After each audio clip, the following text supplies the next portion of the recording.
Samantala, alamin naman natin ang ilang mga tips upang makatipid sa pamimili ngayong holiday season. Ihahatid na sa atin yan ang ating kasama, si Beth Cachin.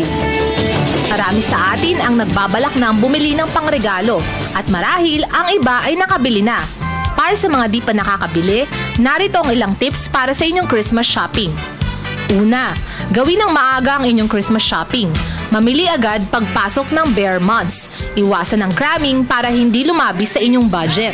Pangalawang tip, iwasang mag-shopping kapag weekends. Marami kasing tao.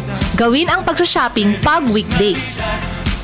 Pangatlong tip, magsama ng kaibigan kapag nagsha-shopping para maging masaya at magaan ang inyong pamimili.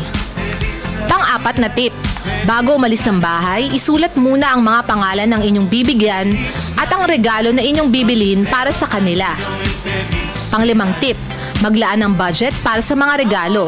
Dito pa lang ay matatali nyo na kung sapat ang inyong budget o hindi. Mag-downgrade ng ireregalo kung kinakailangan. Pang-anim na tip, bumili sa lugar o establisimentong alam mong ikaw ay makakamura o may malaking deskwento. Pang-pitong tip, bumili ng mga regalo na unisex. Sa ganitong paraan, kung may nakalimutan ka man sa iyong listahan, siguradong may maibibigay ka pa rin sa kanya. Pang-walong tip, sa pagbili ng regalo, siguraduhing magagamit at magugustuhan ito ng inyong pagbibigyan. Pero mas importanteng bukal sa inyong puso ang inyong pagbibigay. Pang-siyam na tip, kung sa mall bibili, mag-avail ng kanilang gift wrapping services. Pagkabili, iparap muna at balikan na lamang ito kung may titignan pang ibang items.